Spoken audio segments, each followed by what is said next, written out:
10절째.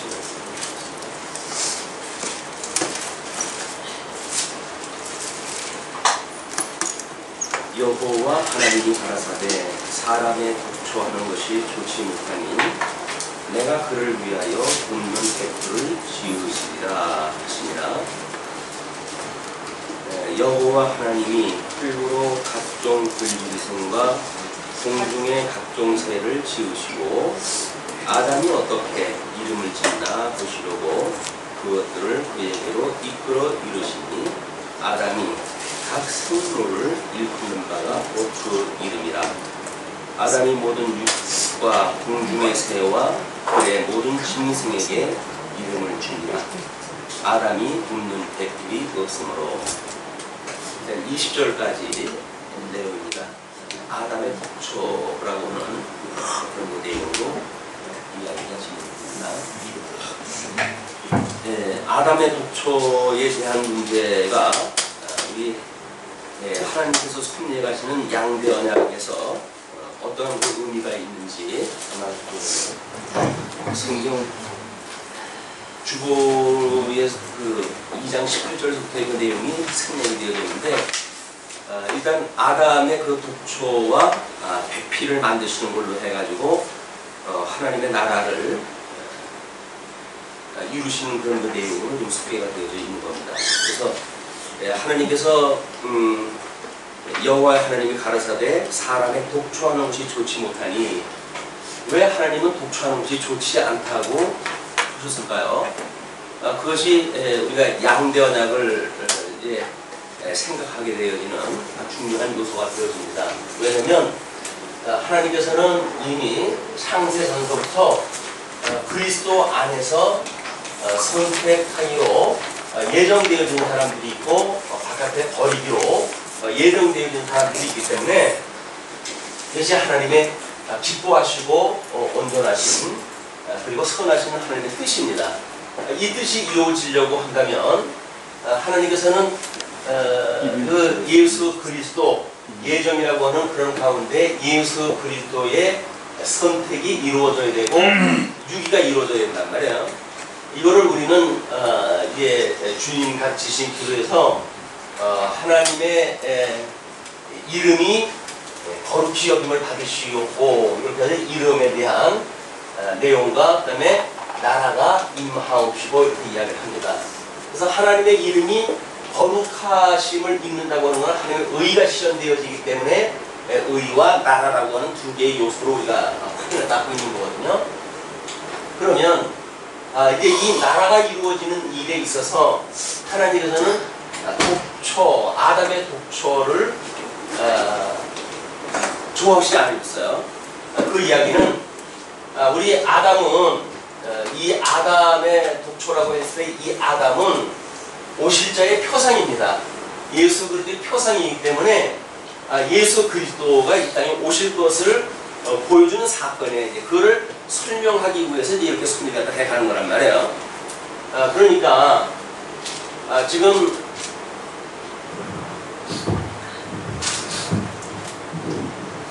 아담의 이 아담으로 인한 하나님의 나라가 이루어질 때 독초하는 양식으로 해가지고는 우리가 이 예정을 갖다 했을 때 우리가 이제 예수 그리스도를 대상 주체라고 이렇게 이야기를 해요. 예정의 주체이기도 하고 대상이기도 하다.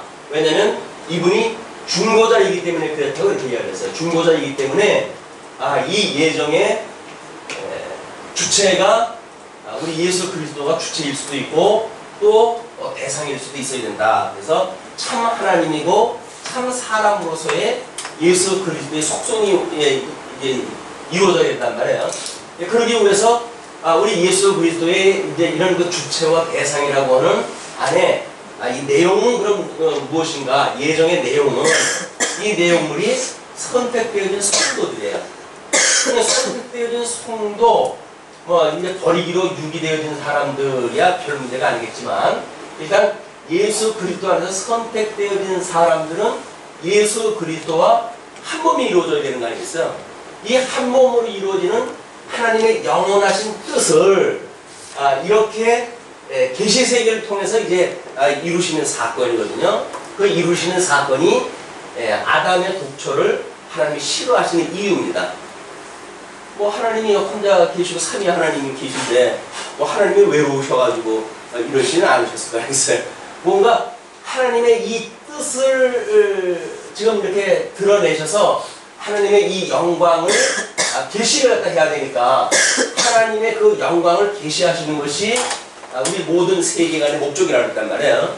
그럼 하나님의 이 영광을 계시되려고 한다면 하나님의 이 뜻이 실현이 돼야 돼요. 이 뜻이 지금 이제 이루어져야 된단 말이에요. 그것이 하나님의 이름이 거룩하게 하심을 여기시옵고 하나님의 이름이 거룩히 여김을 받으시옵고 그리고 나라가 임하옵시고 그런 그 이야기인데 하나님의 이 의는 여기서 선택과 유기라고는 그런 그 심판의 사건을 통해 가지고 하나님이 기뻐하시는 자와 미워하시는 자가 이제 구분이 되어져요. 그렇게 돼야 되고, 그 다음에 이 아담이라고 하는 그 인물을 통해 가지고 하나님께서 나라를 설명을 하셔야 될 거 아니겠어요? 그 나라를 설명하는 방식이 아담이 독초하는 걸 싫어가지고 아담으로부터 모종의 섭리를 시작을 하셔야 돼요. 이런 독초하는 걸 싫으시니까 하나님이 싫어하시는 것으로부터 뭔가 질서를 잡아가시는 일이 만들어지는데 그 내용이 이제 하와를 만드시는 사건이 되겠죠. 그래서 이 아담과 하와라고 하는 이 두 인물, 남자와 여자라고 하는 두 인물이 그냥 단순히 남녀의 어떤 창조 이런 걸로 끝나는 게 아닙니다. 그리고 뭐 인간 사이 결혼 문제 뭐 이런 걸로 해가지고 우리가 늘 이야기를 하지만 이 가시적인 하나님의 계시 세계, 이 계시로 보여준 그런 그 사건이 이 사건 자체가 목적이 아니란 말이에요. 이 사건은 하나님의 영광을 계시하시는 수단으로서의 어떤 그 가치가 있는 것이지 이 자체가 목적이 아니기 때문에 우리는 하나님을 놓쳐버리는 순간, 우리 하나님이 나와 함께 한다고 하는 그 하나님을 놓쳐버리는 순간 우리는 세속에 살아가는 사람들의 양식을 따라가지고 그냥 뭐 세상 사람들 예수님을 믿든지 안 믿든지 다 결혼하고 살아가잖아요. 생육하고 혼성하고 살아가잖아요. 그렇게 살아간단 말이에요. 그래서 하나님의 계시로 주어진 사건을 우리는 어떻게 하나님의 영광의 계시의 수단으로 이해하는가. 그래서 우리 기독교 세계관의 그 가치가 계시로서의 가치가 있다고 이렇게 이야기를 합니다.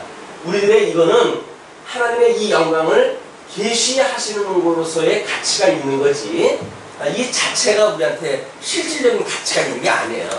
우리는 세상을 살아가면서 뭐 우리 조상 때로부터 내려져 오던 그런 사건 중심으로 해서 역사 가치를 찾으려고 하니까 시절을 따라가지고 가치는 수없이 변하게 되어지고 뭐 어떤 그 민족이라든가 시대라든가 이런 걸 따라가서 가치에 전부 달라질 수밖에 없지 않습니까?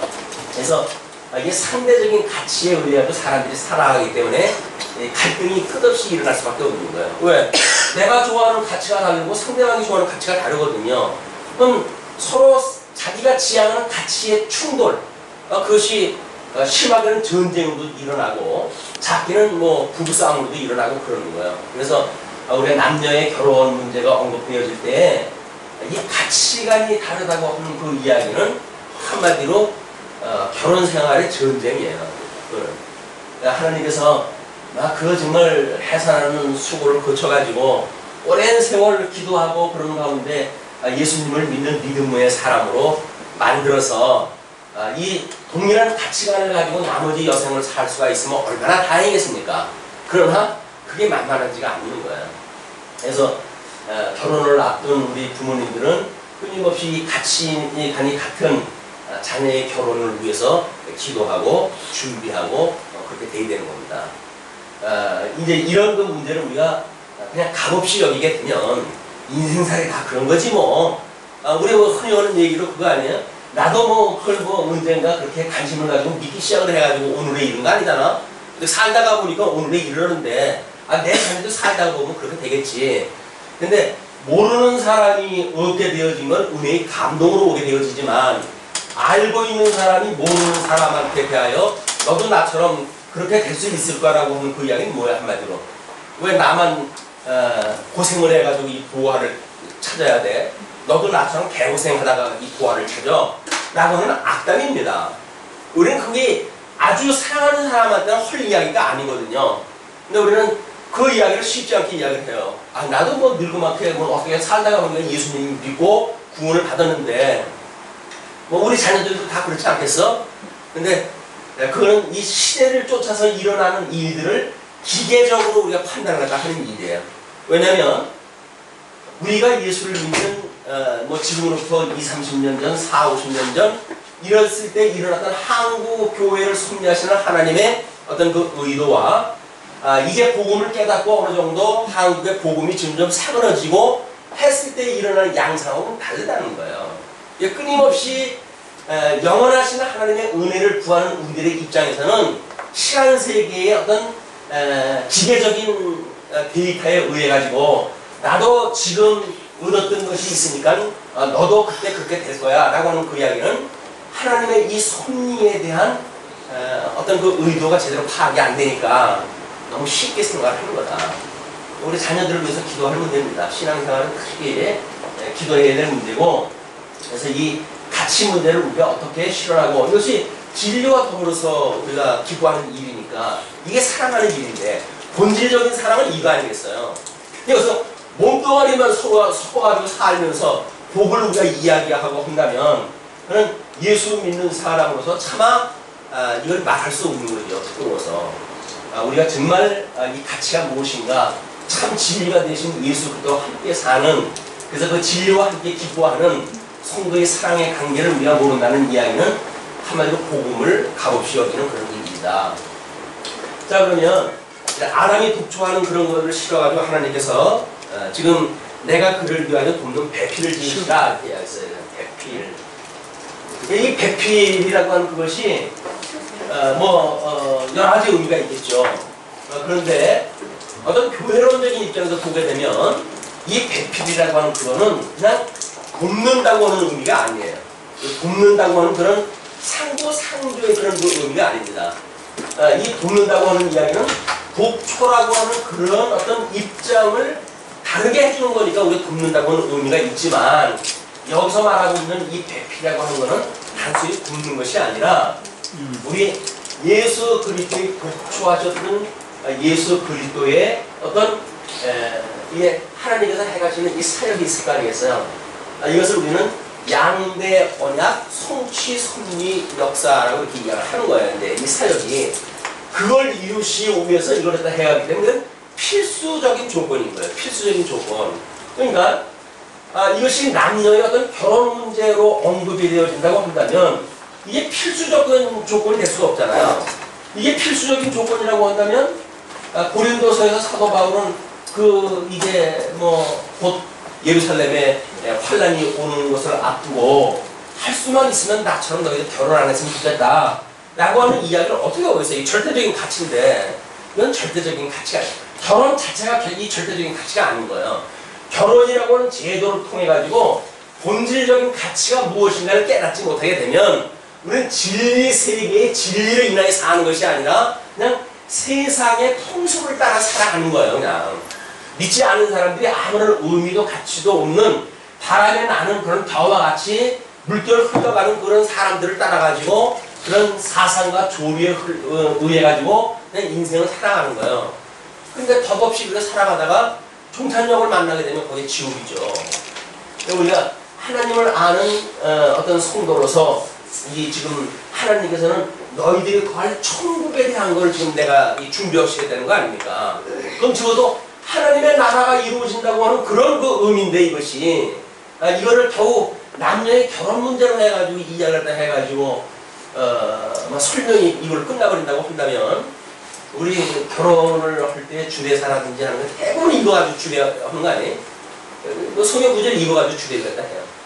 근데 그 주례가 이 배필 문제를 이제 이야기를 하면서 어떻게 결혼 생활을 해가지고 가정 생활을 아름답게 해갈 것인가 라고 하는, 결국은 이 결혼 생활을 해서 가정 생활이라고 하는 윤리 문제로 해가지고 떨어지고 마는 거예요. 근데 이 윤리라고 하는 이 문제는 물론 가정 생활을 통해서 어떤 사회적인 의미가 있죠. 이것이 사직생의 원리가 어떻게 만들어지는가라고는 계시로서의 의미가 있는 거지만 이것이 본질적인 목적은 아니란 말이에요.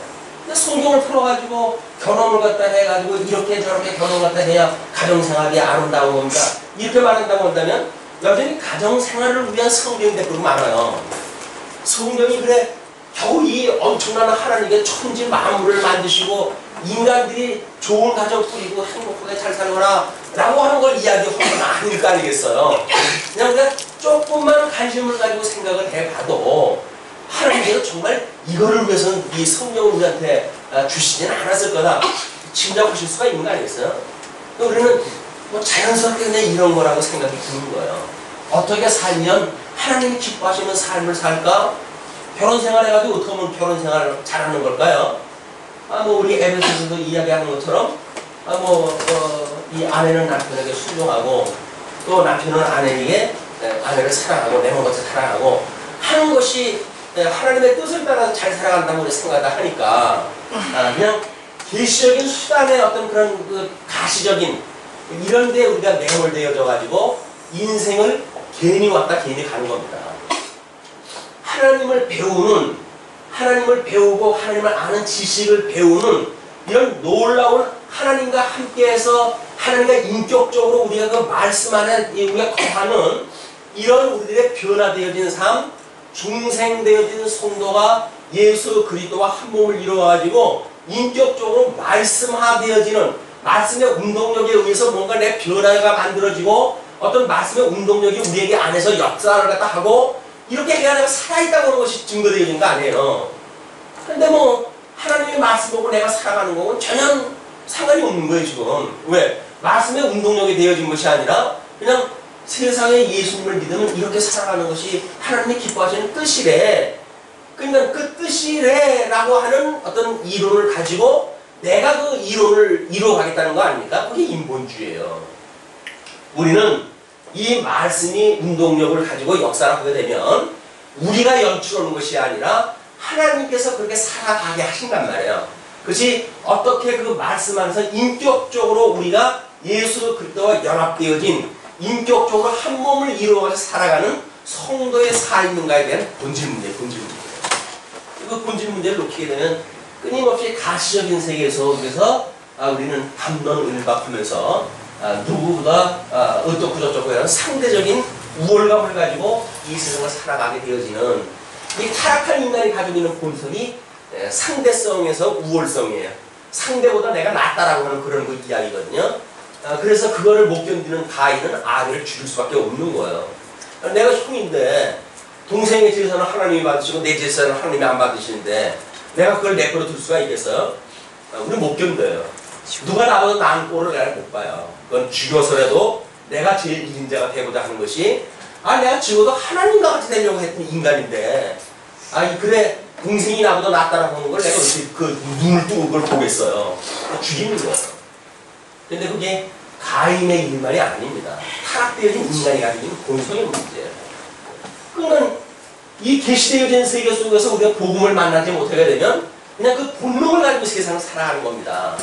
예수님을 말로는 믿는다고 하지만 예수님을 믿는 것이 아니라 성경의 그 말씀을 내가 뭔가 거기에 적용을 시키고 내가 뭔가를 거기에다가 맞춰가지고 내가 하나님의 뜻에다 내가 뭘 맞춰가지고 살아간단 말이에요. 그거는 계시로서의 가치가 있는 세계가 아니에요. 하나님께서는 내가 이렇게 언약대로 이루어 하신다는 거예요.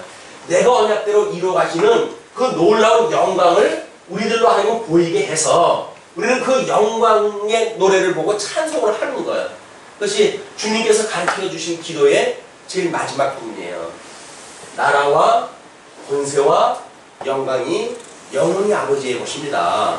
이걸 고백을 하면서 하려고 지금 우리한테 이 역사를 섭리해가는데 우리는 하나님 앞에 그런 신앙 고백을 하는 것이 아니라 어떻게든지 이 땅 눈에 보이는 세계 속에서 남보다는 우월감을 느끼면서 살아갈 수 있게 해주세요. 예수 믿는 사람으로는 덕이 안 되지 않습니까 하나님? 예수 믿는데 다른 사람보다 내가 잘 살아야지. 어떻게 나를 몰살게 해가지고 안 믿는 사람들이 나를 우습게 여기고 이렇게 하면 도대체 이게 무슨 꼴입니까? 우리는 마치 그렇게 하는 것이 하나님의 영광을 위한 일이라고 스스로 생각을 하기도 하고 그렇게 강구하기도 해요. 그런 하나님께서 영광을 위해 가지고 예수님 십자가를 못 박아 죽여오십니까? 만약 그런 하나님이라고 한다면 그런 하나님이 하나님의 아들이신 독생자 예수 그리스도를 십자가에 못 박아 죽는 데까지 보내시겠느냐고요. 다른 사람들이 얼마나 예수님을 조롱을 하고 비웃고 그 옷을 벗어가지고 제비를 나누고 하고 침뱉고 채찍으로 때리고 하는 그런 그 일들을 하는 자리에다가 하나님의 독생자를 어떻게 내려보내 주실 수가 있겠어요? 우리는 우리들이 만들어 놓은 하나님이 있다니까요. 그게 우상이에요. 우상. 성경에 계시되어진 하나님이 아니라 우리들이 만들어 놓은 하나님이 있어요. 그걸 우리가 이렇게 만들어가지고 만사를 언약대로 이루시는 여호와 이분께서 주시는 걸로 해가지고 뭔가 부족한 거예요. 그 부족하기 때문에 우리들이 무언가 다른 신을 만들어가지고 이 우상으로부터 무언가를 도움을 받겠다 그 이야기예요. 그래서 우상 숭배하는 거예요. 하나님은 음촉함이 없어요. 하나님 믿는다고 해봤더니 맨날 뭐 애매한 고난이나 이거 하게 하시고 차마 나이 먹은 뭐 이 사람들이 당치 못할 그런 거 일들을 주시는 하나님. 아 도대체 이게 뭔 일입니까 하나님. 그래도 뭐 하나님 뭐 우리가 그 말씀을 가르치고 뭐 이런 그 일들을 갖다 한다고 그러는데 왜 저를 갖다 이렇게 애매한 고난을 주십니까? 이것이 만약에 해석이 안 된다고 한다면 그럼 누가 너보고 그거 그랬어? 그럴 거 아니겠어요. 아니 너 가르치지 않으면 다른 사람 누구 가르칠게. 그거 싫어? 내려와. 우리 주님이 그래요. 너 그거 하기 싫어? 내려와. 왜요?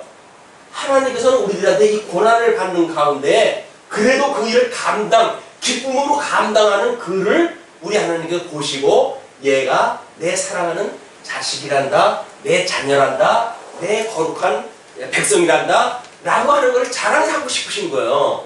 근데 우리는 그런 백성이기보다는 나를 위한 어떤 세상이 주어져야지 어떻게 그 만날 고난당하는 그런 삶을 살게 하십니까? 이게 우리가 잘못 알고 있는 신간에 대한 오해라는 거예요. 우상을 믿는 거고 하나님 믿는 거고는 사실 애매합니다. 그 관계가 애매해요. 말로는 우리가 하나님을 경외한다고 그러지요. 근데 대부분은 우상을 섬기면서 사는 거예요. 우리가 만들어 놓은 신을 가지고 하나님을 나는 그래도 하나님 이렇게 잘 믿으니까 나한테는 상을 주셔야지 하나님 이렇게 이야기하며 살아가요. 근데 정말 우리가 상 받기 위해서 이 세상을 살아가는 겁니까? 이미 우리는 예수 그리스도로 말미암아 구원을 받았다고 한다면 이미 우리는 상급을 받은 사람들 아닌가요? 그래서 그 놀라운 상급 때문에 하나님의 이 기업의 영광을 찬송하고 의의 영광을 찬송하고 그러면서 살아가는 것이 주님의 몸된 교회에서 우리가 이상을 삼고 살아가는 교회 생활 아닌가요? 여전히 뭔가 기브 앤드 테이크에 내가 신앙생활 이 정도로 하면 주님께서 나한테 이 정도 보상을 해줘야 되지 않겠습니까? 라고 하는 신앙생활을 마치 성경적인 신앙생활이라고 오해하지는 않으시는가요? 우리는 대부분은 오해를 다 하고 있어요. 예, 우상이 멀리 있는 것이 아니라 바로 우리 타락되어진 그런 그 인간들은 이걸 끼고 살아요. 하나님께서 우리 가나안 땅에 이스라엘 백성들 언약 자손들을 그러하게 하시는데 왜 일곱 족속을 두어가지고 우상 숭배를 갖다 하게 하시나요? 너희들 주변머리가 그렇다는 거예요. 너희들 본질이 이거라는 거예요. 너희들이 원래 악마의 새끼라는 거예요. 독사의 자식이라는 거예요. 이걸 깨닫게 하시기 위해서 우리한테 이 속에다 집어넣는 거예요. 가나안 땅, 약속의 땅, 젖과 꿀이 흐르는 땅이지만 일곱 지파를 그냥 일곱 족속을 남겨둬가지고 우상을 숨겨면 살아갈 수밖에 없도록 만들어 놓으시는 거예요. 여기서 우리들이 죄를 깨닫고 끊임없이 하나님의 이 의를 구하고 살아가는 일이야말로 이 세상 속에서 살아가는 의미지. 우상하고 적당히 짝 맞춰가지고 양다리 붙여가지고 여기서 뭔가 세상 사람들 앞에서 영광이나 누리면서 살겠다. 이건 헛된 영광이에요. 그걸 허영심이라고 이렇게 얘기합니다. 허영심. 헛된 영광을 누리는 마음. 허영심이에요. 허영심이 우리한테 여기서 다른 사람에 비해가지고 내가 높다, 내가 크다, 내가 많다, 내가 강하다, 내가 부하다, 내가 귀하다 라고 하는 걸로 지금 자랑 삼겠다는 거 아닙니까? 근데 유감스럽게도 예수님이 오셔가지고 그 예수님 믿는 모든 제자들은 참 말할 수 없는 환란 속에서 끝내 세상을 떠나고 말았어요. 근데 그들이 그런 걸로 인해 가지고 슬퍼하거나 뭐 하나님 앞에 배반감을 느끼거나 그러지 않았어요. 왜냐면 나는 종이니까 하나님께서 나 있으라고 하는 자리에 있게 해주세요. 하나님이 있게 하라고 하는 자리에 있는 거예요. 그것이 순종입니다. 근데 있게 하는 자리가 지금 배필의 자리 아니겠어요? 이게 배필의 자리. 근데 우리는 배필의 자리보다는 여기서 뭔가 내가 주인으로서 하고 싶은 거예요. 이것이 우리 지금 18절에서부터 소개되어지는 하나님의 나라의 본질적인 걸 지금 여기서 이제 이야기를 해가고 있는 겁니다. 자, 그러면 그렇게 배필을 지으니라 하십니다. 여호와 하나님의 흙으로 각종 들짐승과 공중의 새를 지으시고, 이것이 1장에서 창조 섭리를 갖다 했을 때의 설명은 그냥 공중에 새가 있어 생육하고 번성하라 뭐 이렇게 이야기를 했어요. 그렇게 했는데 지금 여기서 구체적으로 이야기를 하는 거예요. 흙으로 각종 들짐승과 공중의 각종 새를 지으시고, 아담이 어떻게 이름을 짓나 보시려고 그것들을 그에게로 이끌어 이르시니 아담이 각 생물을 일컫는 바가 곧 이름이라. 아담에게 주셨던 하나님의 우리 양대 언약, 그것이 이제 의와 나라인데, 그 나라에 대한 언약 가운데 하나님께서 하셨던 그 약속이 뭐냐면 이제 생육번성, 그 다음에 땅의 정복, 땅 정복, 그 다음에 다스리라 라고 하는 것이 이제 하나님 나라의 3대 요소라고 이렇게 이야기를 했어요. 그래서 지금 이 하나님 나라를 통치하게 하시는 것이 하나님께서 약속을 했던 약속의 내용이에요. 양대 언약 가운데 지금 하나님의 나라에 대한 3가지 요소 중에 한 가지, 모든 걸 다스리라고 그런 거거든요. 그런데 아담은 다스리라고 했더니 그 피조물에게 미혹을 당해가지고 결국은 선과 악을 알게 하는 과일나무 열매를 따먹고 통치력을 상실했잖아. 그 아담의 후손으로 이게 살아가는 모든 우리 그 인생들이 결국 그래서 이 통치력을 상실을 갖다 하고는 거기서 살아가는 거예요. 그러니까. 그래서 뭐 만물의 영장이다 라고는 이름은 가지고 있지만 제대로 통치를 못해가지고 결국은 자연의 반란을 우리가 당하게 되어지고 이 짐승권세에 의해가지고 침략을 당하게 되어지는, 오히려 이렇게 어떤 선구가 바뀌게 되어지는 사건이 연출이 되어지고 그 가운데 우리가 짐승권세에 의해서 공격을 받고 살아간다, 이렇게 보시면 됩니다.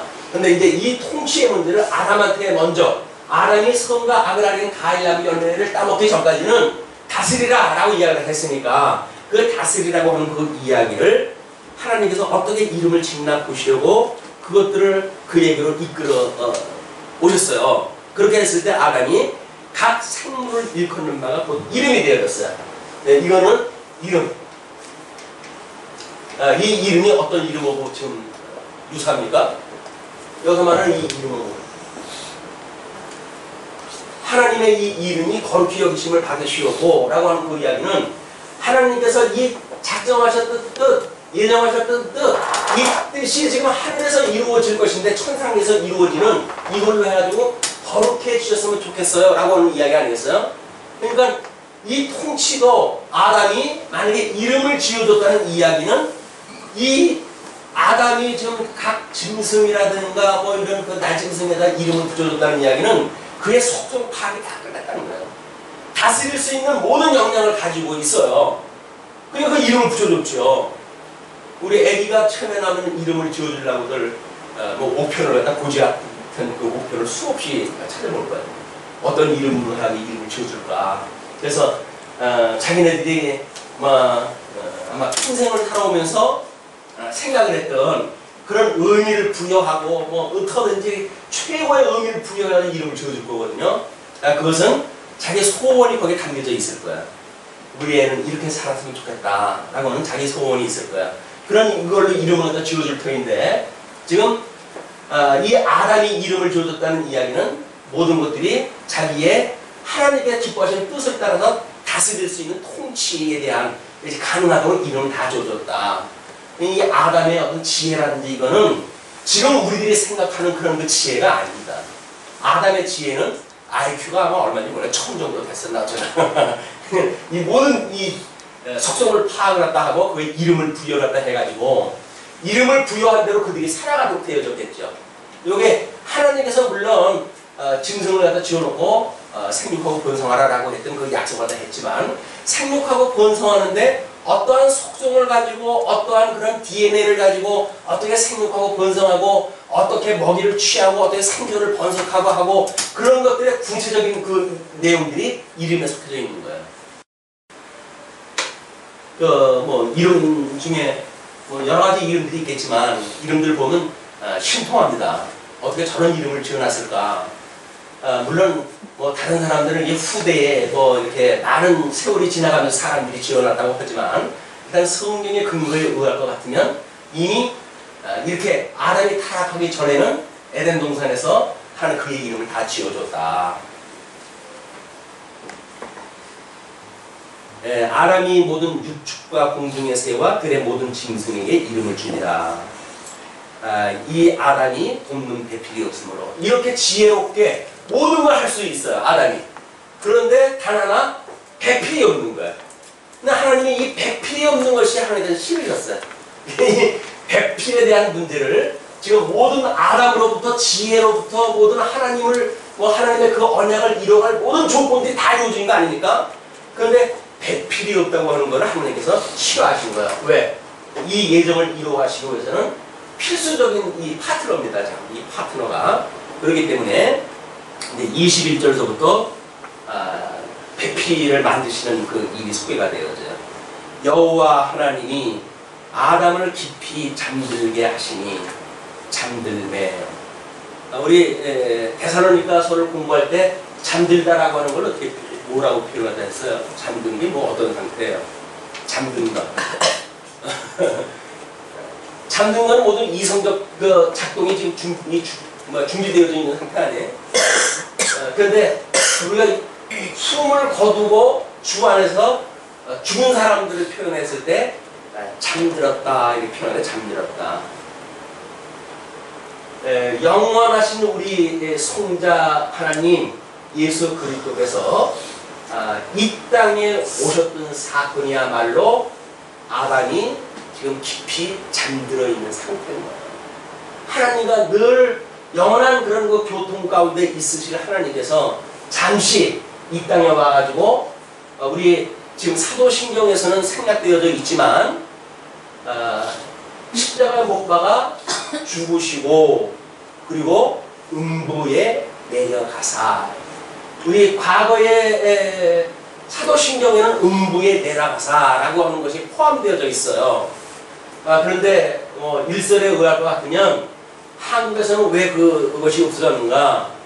그거를 있으면 안 된다고 주장하는 교파와 연합해가지고 성경을 찬송가를 발행을 갖다 해야 되는데 그걸 반대하는 데서 죽어도 안 한다고 해주니까 그걸 있으면 안 한다고 그러니까 할 수 없이 찬송가 팔아먹으려고 그걸 지었다고 하는 그런 그 일설이 있습니다.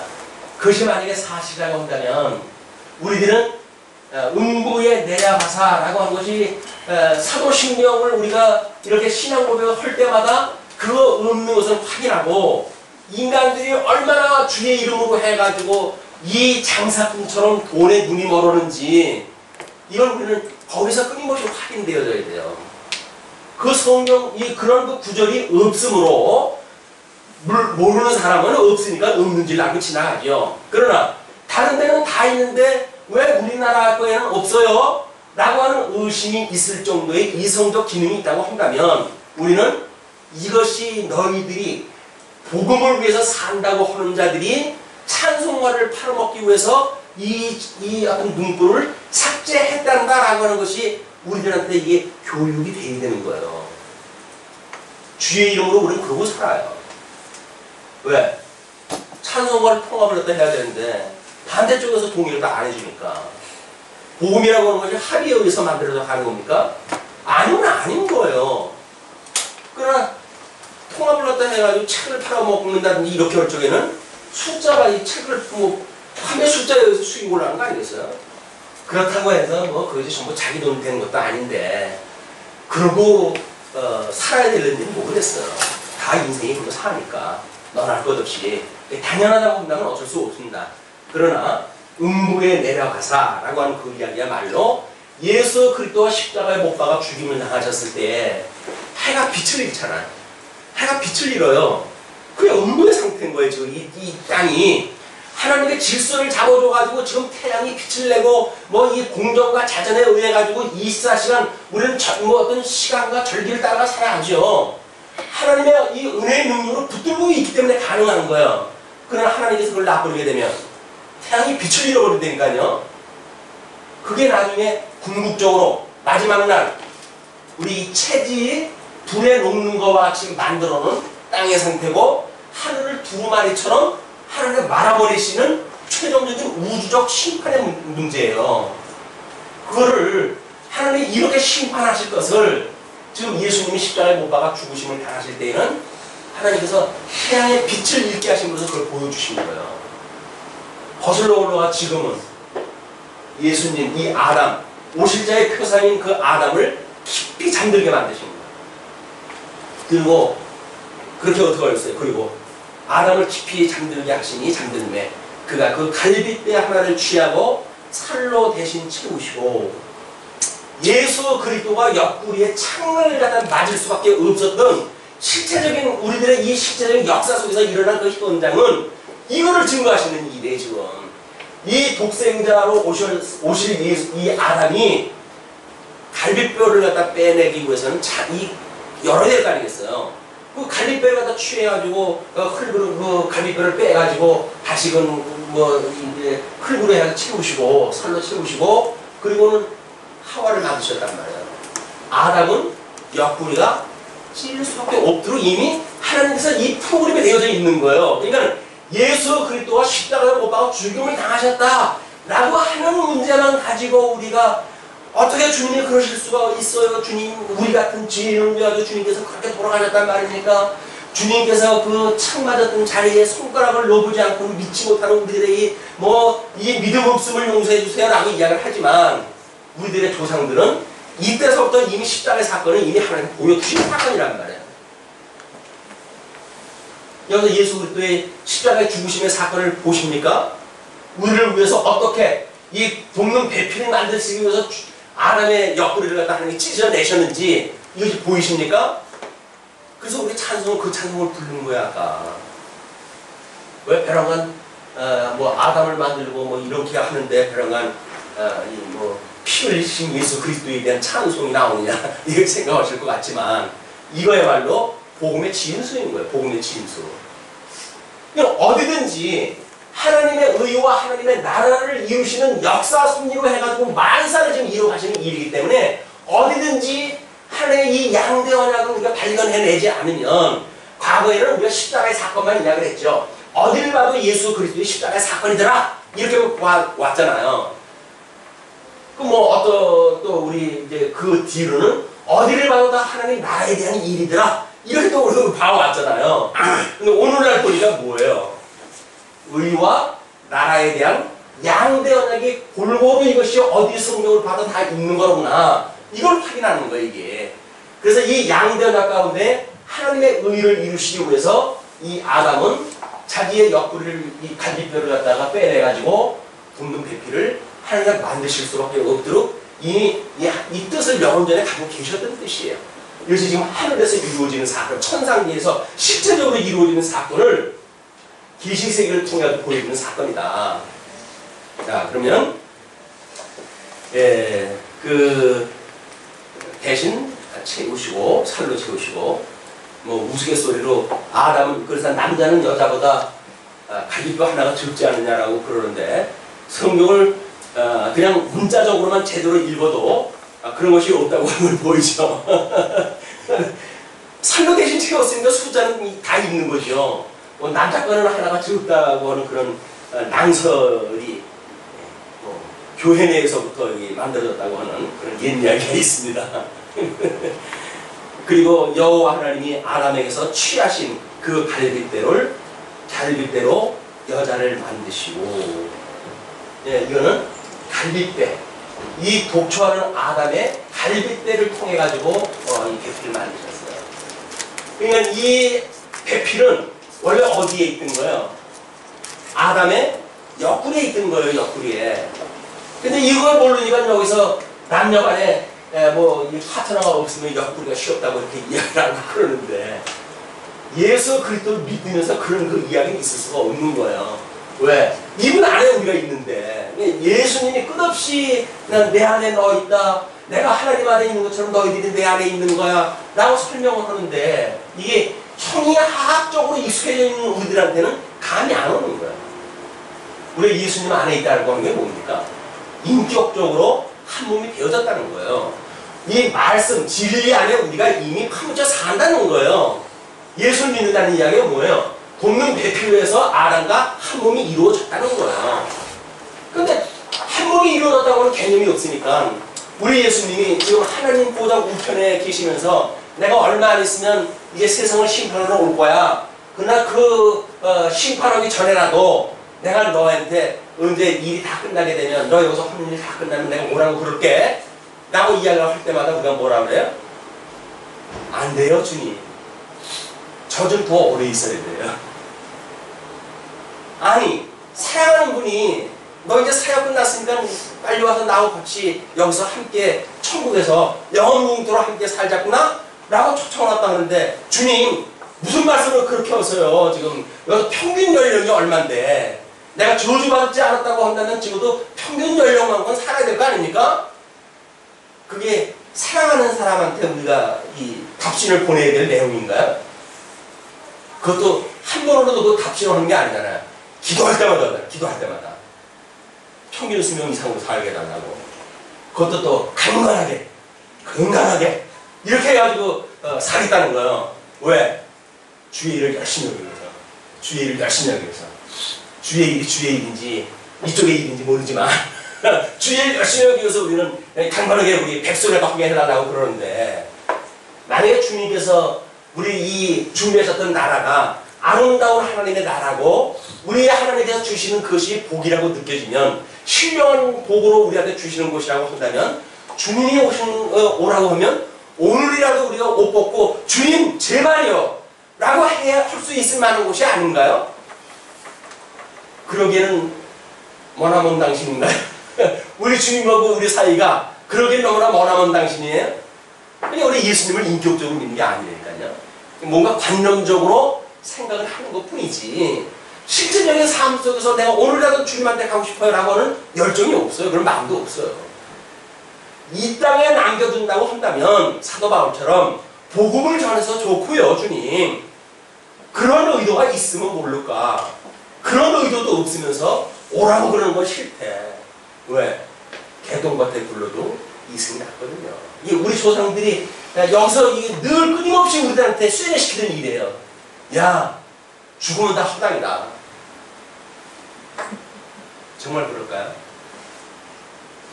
그런데 이렇게 본질적으로 다른 가치관을 가지고 있는 사람들이 지금 일련의 이 세상에서 일어나는 사태에 대하여 이런저런 이야기를 하잖아요.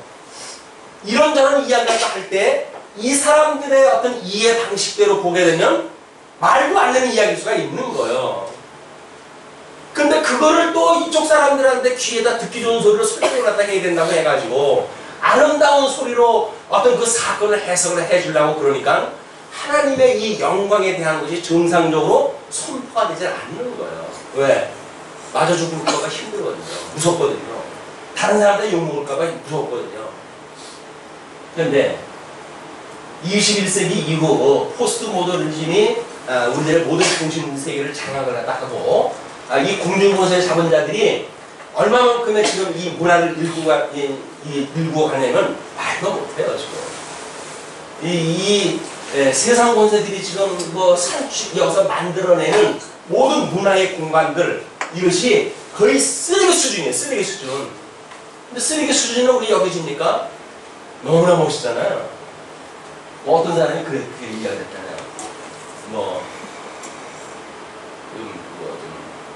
박자가 빠른 노래를 찬양내서 했대요. 그랬더니 한쪽에서 그러더래요. 우리 교회가 어떤 교회인데 그런 노래를 갖다가 이 찬양대회가 할 수가 있느냐 라고 해가지고 발끈하더래네요. 참 웃기는 일이에요. 여기서 일어나는 어떤 현상적인 사건을 그것이 절대적인 세로를 보는 거예요. 그런데 피아노가 교회에 들어오기가 100년이 걸렸다네요. 그 전에는 선술집에서 술 팔던 사람들이 치는 거래요, 그냥. 근데 그걸 교회로 이걸 들어와가지고 반주를 해야 되니까 교회에 그걸 어떻게 선술집에서 쓰는 악기가 들어올 수가 있냐? 라고 하는 문제를 가지고 시비가 걸려도 100년의 세월이 거쳐가지고 교회에 들어왔다는 사실을 알고 계신가요? 그 중세기 때 이 어떤 과거의 어떤 그런 그 찬양을 부르던 풍조에서는 장조와 단조로 되어져 있는, 지금 칠음조로 되어져 있는, 칠음계로 되어져 있는 이런 음악을 갖다 하게 되면 사단의 노래라고 이야기를 했다는 거예요. 근데 지금 그거 없이 서양 음악이 되어진 게 있나요? 지금도 우리는 뭐 여기서 뭐 품격 높은 어떤 그런 그 음악을 또 노라고 그러지요. 근데 그것이 그때 당시에 유행가였던 걸 아시나요? 그런 걸 모르니까 그게 뭔가 상대적으로 우월하다고 자꾸 우리가 만들어 놓는 거예요. 그래 놓고 그렇게 나라가 쇠뇌 시키는 거예요. 그래서 그런 문화를 우리가 누리고 사는 사람들은 고급스러운 사람들, 그렇지 않은 사람들은 그 트로트나 부르고 뭐 이런 사람들은 저급한 사람들. 그래서 우월감을 마음껏 노래를 갖다 부르고 싶다. 나는 너희들하고 달라. 정말 그렇습니까? 본질은 똑같아요. 그 속을 갖다 보게 되면 시커먼 죄로 해가지고 가득 찬 그런 거 우리들일 수밖에 없는 것이 인간이다. 눈에 가시적으로 보여주는 걸 가지고 우월감을 이야기하고 그걸 가지고 상대적인 평가를 갖다 하고 하는 일은 아무 의미가 없어요. 우리 주님 앞에 우리가 받는 평가는 상대적인 평가가 아닙니다. 무슨 평가인지 아세요? 절대적인 평가예요. 그런데 어떤 그 프로그램에 보니까 변호사가 있었어요. 한 사람은 의사가 있었어요. 근데 의사는 공을 아주 잘했던 사람으로 소개가 되어지면서 나는 공부를 잘했습니다. 그러나 나보다 더 평가를 받아야 될 사람은 저분입니다. 하면서 변호사를 가르쳐 주더라고요. 왜 그렇습니까? 그랬더니 나는 그냥 상대적인 평가예요. 그래서 보통 객관적으로 해서 60점 이상이면 그냥 합격되는 그런 그 자격증을 가지고 있는 사람이지만 변호사는 그때 한 필요한 숫자들만 뽑는데요. 그러니까 아무리 공부 잘해도 5명 뽑을 때 6등 하게 되면 변호사 못하는 거예요. 그 자격증을 딸 수가 없는 거예요. 그 자격증이 더 높은 자격증 아니겠어요? 그러니까 하나님 앞에 인정을 받는 일이야. 우리가 절대적인 이게 가치지만 세상에서 가지고 있는 건 전부 상대적인 가치예요. 근데 이 상대적인 가치 때문에 우리가 이러고 저러고 살고 심지어 이 우상한테 우리 영혼까지 팔아가며 산다고 한다면 도대체 우리가 예수님을 믿는다고 하는 것이 주님 앞에 가가지고 우리가 뭘로 고백을 하는 거야? 오늘이라도 주님께서 나를 불러하셨다. 너 주님 앞에 너 지금 뭐하다 왔냐? 물어보실 거 아니야? 너 뭐하다 왔냐?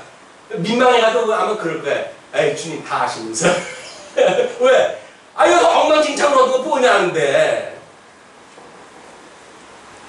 우리 절대적인 그런 그 가치, 하나님이 나를 의롭다고 칭해 주셨다고는 그런 은혜의 감동이 없이 이 세상에서 살아간다고 한다면, 주어진 조건만을 가지고 우열을 가르며 살아간다고 한다면 이거는 스스로 우리 천민인 걸 우리가 고백을 하는 거다.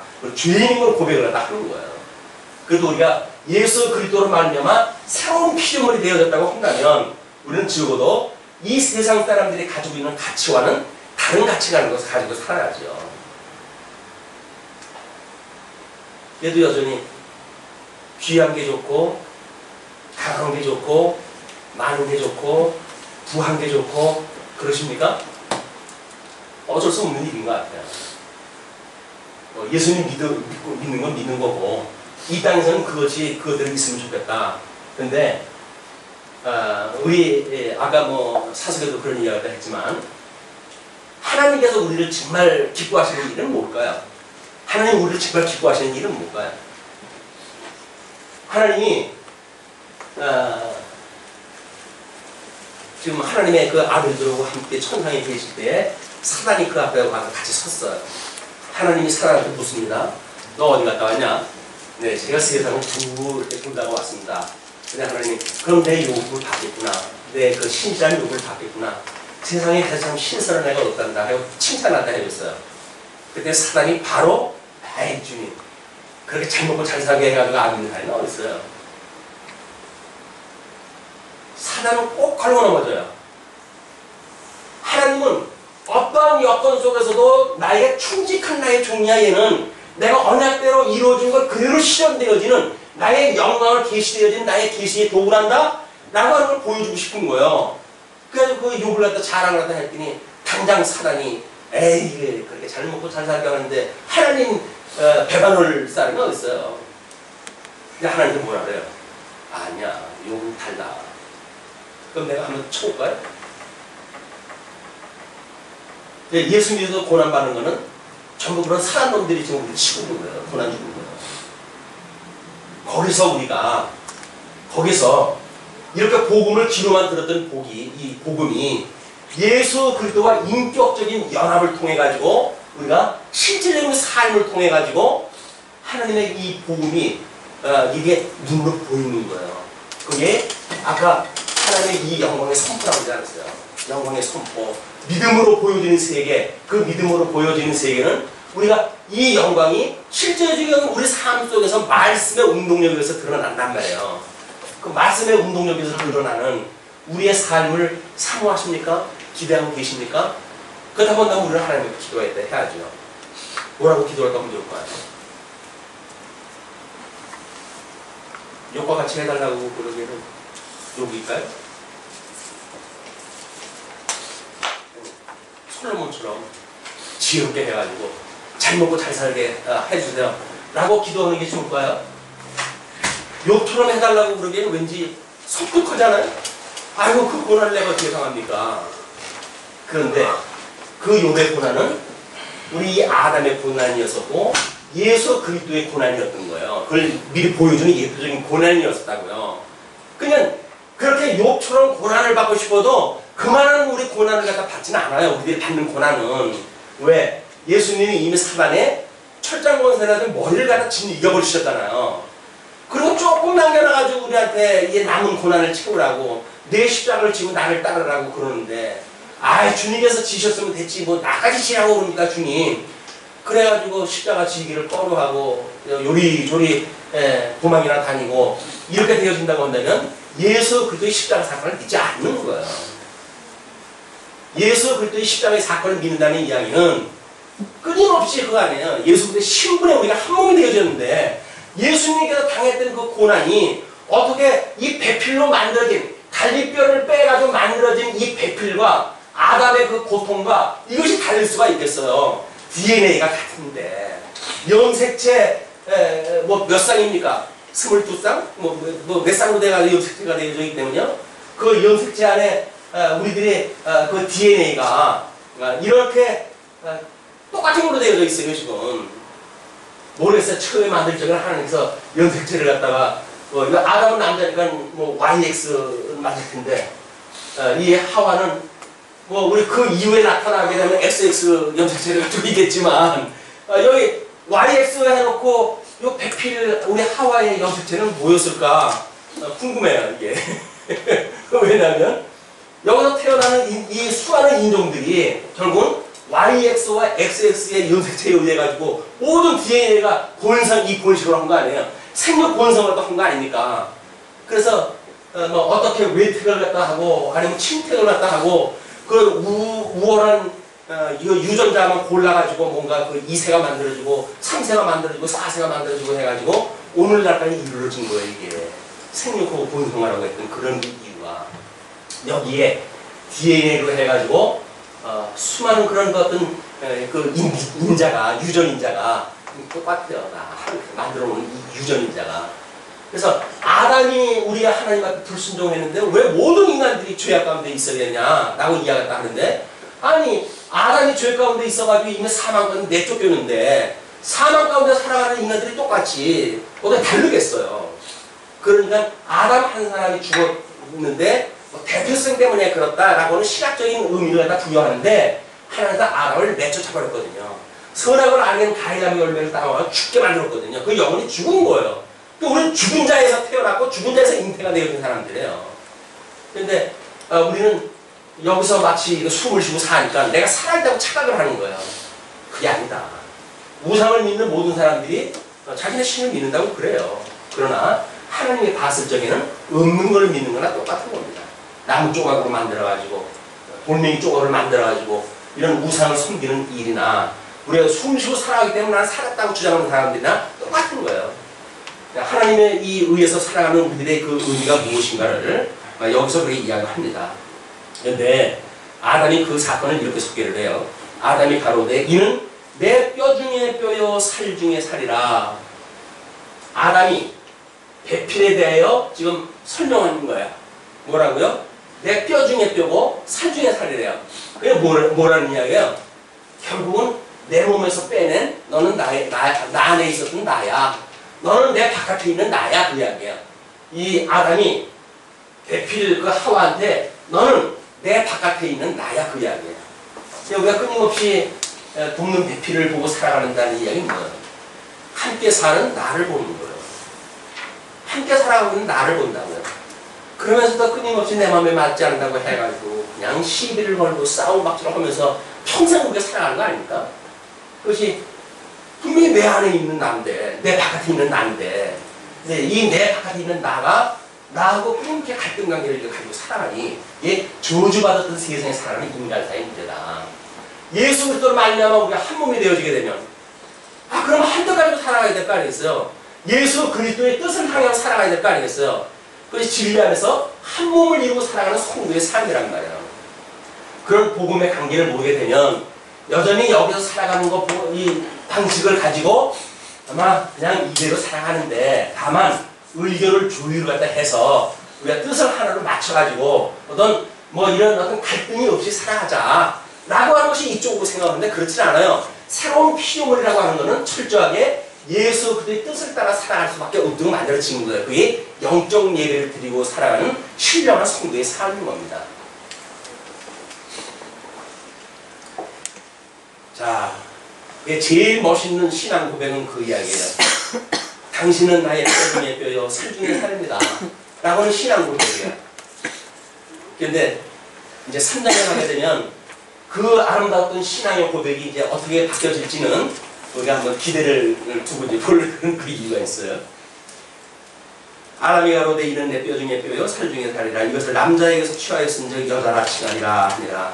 이러므로 남자가 부모를 떠나 그 아내와 연합하여 둘이 한 몸을 이룰지로다. 예수 그때의 성육신 사건입니다. 아버지 집을 떠나가지고 예수님이 이 땅까지 와가지고 친구된 창세전의 그리스도 안에서 선택하기로 예정되어진 이자들을 부르시기 위해서 이 땅까지 오신 거예요. 그 예수님을 만나셨습니까? 그래서 그 예수님으로 인해가지고 우리 아버지의 집을 사모하고 살아가십니까? 그 아버지의 집이 어디예요? 우리 예수님이 오셨던 그곳이에요. 지금 하나님 우리 주님이 다 계신 곳. 그래도 우리 주님이 오라고 근데도 불구하고 조금 더 이렇게 하실 겁니까? 사랑하는 당신에게 내가 있는 이곳은 너무나 아름다운 곳이요. 그래서 이 험악한 곳에 살고 있는 당신한테 내가 초대장을 보냅니다. 빨리 나한테로 오셨으면 좋겠습니다. 이렇게 해가지고 항공권까지 해가지고 보냈건만 이쪽에서 혼내는 얘기가 아이고 이쪽에서 우리 애들고 살아가고 이렇게 하려면 좀 더 시간이 필요하고 그럽니다. 그러니 당신한테 가는 거는 잠시 보류하고 이것에 더 있겠습니다. 이게 소위 기록이 양반이에요. 아람과 그 안에 두 사람이 벌거벗었으나 부끄러워 아니합니다. 왜 벌거벗었는데 부끄러워하지 않을까요? 그때는 이미 그냥 내 바깥에 있는 나예요. 내 바깥에 있는 나라니까요. 근데 내가 부끄럽고 할 건 뭐가 있겠어요? 하나님의 이 의, 하나님의 이름을 지금 거룩하게 만드시기 위해서 지었던 아담, 그 아담은 초기 상태는 부끄러움을 모르는 사람이었어요. 그러나 이제 그 비극의 사태가 다음 시간에 이어집니다. 우리 이 인류의 조상 아담으로 인해가지고 우리가 왜 여기서 이렇게 험악한 인생을 살아야 되는지 우리가 살펴보는 시간이 기대를 하게 되시죠. 오늘은 여기까지